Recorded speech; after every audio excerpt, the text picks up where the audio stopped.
Bonsoir, bienvenue dans le débat de France 24, un débat auquel vous pouvez participer via les réseaux sociaux. Alors que les caméras du monde entier avaient les yeux rivés sur Paris, Boko Haram a multiplié les attaques dans le nord-est du Nigeria. Des villages entiers ont été rasés de la carte, des milliers de personnes ont dû fuir. Un bilan de 2000 victimes circule. La ville stratégique de Baga, où était stationnée la force multinationale, serait toujours aux mains de la secte islamiste qui s'en est emparée début janvier. Aujourd'hui, le Cameroun et le Tchad semble menacé. Le gouvernement tchadien qui a d'ailleurs décidé d'envoyer des troupes au Cameroun, dans le nord du Cameroun. Alors jusqu'où peut aller la secte islamiste? Y a-t-il un risque de déstabilisation régionale? Idriss Déby, le président tchadien, appelle aujourd'hui à une grande coalition africaine. Les pays africains ont-ils la volonté, ont-ils les moyens de lutter contre cette secte? Eh bien, on en parle ce soir avec nos invités, avec vous, Ebenezer Okpogdo. Bonsoir. Vous êtes avocat d'origine nigériane et membre de l'association France-Nigeria.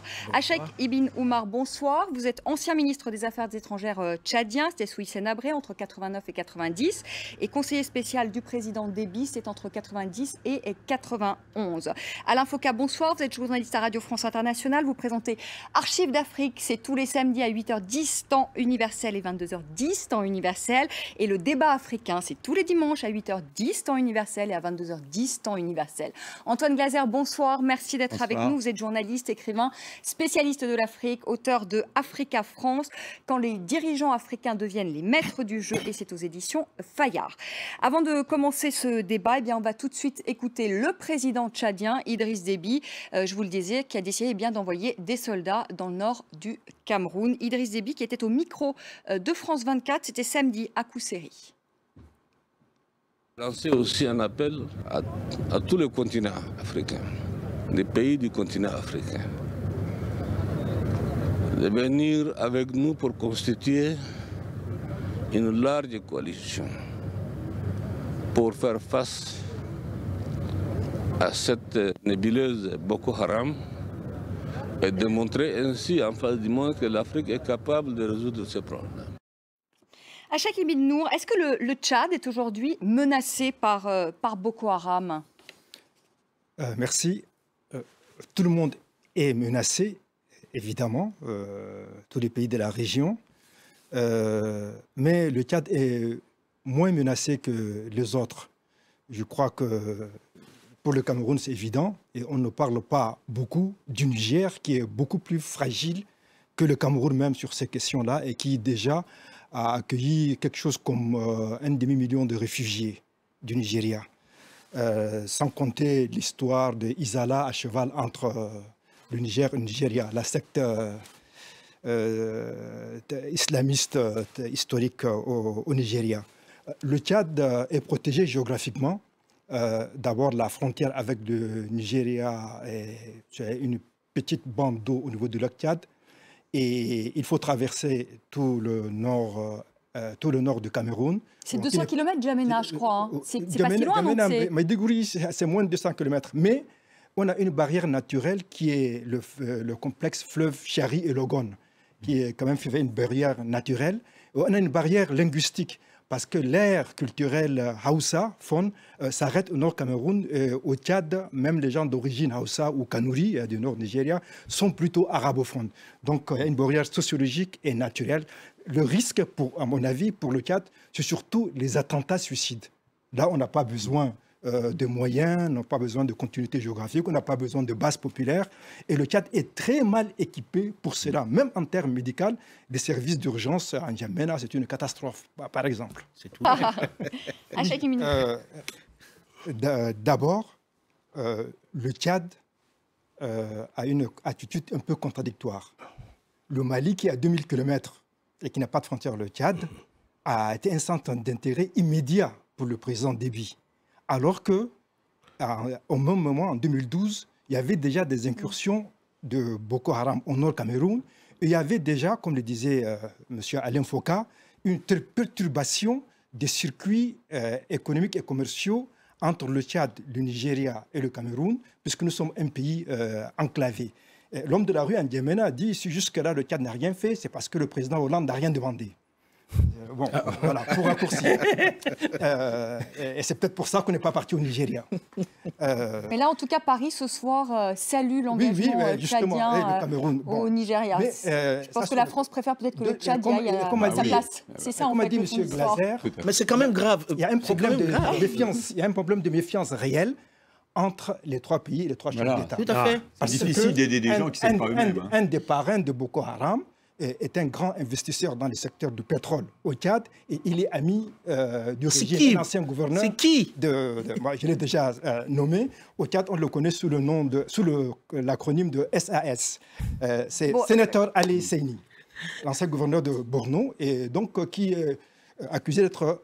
mais plus grave que ça, Boko Haram, en fait, s'était armé par le marché noir à partir du Tchad. Oui. Et à un certain moment donné, il y a 2 ans, on voyait les motos qui faisaient du trafic sur le fleuve Chari, à tel point que le gouvernement, sous la pression, a décidé pendant un certain temps d'interdire le trafic de tous les 2 roues sur la frontière. Donc, il y a pas mal...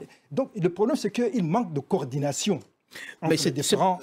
Excusez-moi, c'est quand même grave. C'est quand même grave qu'on soit là à dire que c'est l'affaire du Nigeria. Mais est-ce qu'il faut débarquer, mais Alain Foka, est-ce qu'il faut débarquer? Vous prenez le cas de l'Irak qui est pas bon, le résultat est pas très probant. Non, le résultat est même carrément bah oui, l'Afghanistan c'est pas formidable non plus. Donc qu'est-ce qu'il faut faire? Une réalité, c'est que l'Algérie et le Nigeria ont historiquement été contre la présence militaire française occidentale en Afrique et dans des prises de position officielles. Et nous, Tchad, qui avons toujours hébergé une base française, ça a été une des sources de malentendus. Ça a même conduit à une petite guerre entre nous dans les années 80. Ça, c'est une attitude de principe. Mais c'est là du Nigeria et de l'Algérie, et attitude qui est à leur honneur en tant que souverainiste. Mais ça n'empêche pas la coopération. Allez, on laisse terminer. Alors, sur le plan, qu'est-ce qu'il faut faire? Le président Déby, mon président du Tchad, a dit qu'il faut une grande coalition africaine. Le Tchad a 30 000 soldats à peu près. Même chose pour le Cameroun. Le Nigeria, en comptant le paramilitaire, ça fait dans les 500 000. Ceux qui veulent se battre. De combien? De 3 millions. Il faut encore élargir la coalition. Le problème, ce n'est pas d'élargir la coalition, c'est d'être efficace avec ce qu'on a. Et les armées africaines, et en particulier les armées de la région, en commençant par ceux du Nigeria, sont des pachydermes qui ne peuvent pas lutter contre des fourmis, c'est tout. Ils sont coupés de la population qui vomit ces gouvernements parce qu'ils sont corrompus. Qui ont eux-mêmes commis des crimes. Le problème de fond, excusez-moi, je suis le plus important. Le problème de fond, ces jeunes qui vont dans la violence. On laisse parler. Vous n'êtes pas d'accord, mais on va laisser quand même parler tout le monde. Allez, je finis. Ces jeunes qui vont dans la violence, le problème principal dans tous nos pays, c'est la corruption des dirigeants et l'enrichissement illicite qui provoque un ras-le-bol, qui provoque les noyades par milliers dans la Méditerranée, qui provoque le terrorisme, qui provoque les manifestations contre les pauvres commerçants chrétiens au Niger, etc. Le fond du problème, c'est la corruption qui bouge tous les horizons pour les jeunes qui veulent faire la mort. On fait quoi? Allez, Antoine. Moi, ce que je veux dire, c'est que la France, c'est vrai, il ne faut pas tout attendre de la France, il faut que les Africains se prennent en main. Mais il faut être réaliste. Mais dans le même temps, Antoine, beaucoup pensent ça. Dans l'immédiat, il faut faire face aux problèmes dans l'immédiat. Dans l'immédiat, la France a une responsabilité spécifique. Elle a des bases militaires historiquement au Tchad et en RCA.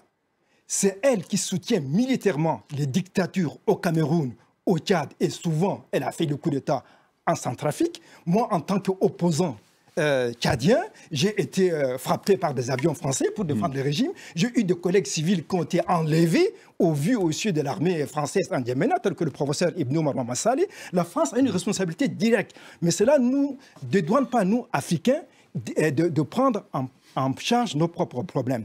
Et nos gouvernements sont incapables de le faire parce qu'ils sont coupés de la population, parce que les élections sont truquées. Il y a la corruption, la population ne se reconnaît pas dans ce gouvernement. Et donc, c'est difficile pour nos services de sécurité de faire du renseignement parce que le renseignement humain demande une complicité avec la population. Ou une population qui rejette ce gouvernement et ne peut pas collaborer. Juste un mot. C'est vraiment, mais très rapidement. Oui, juste un mot.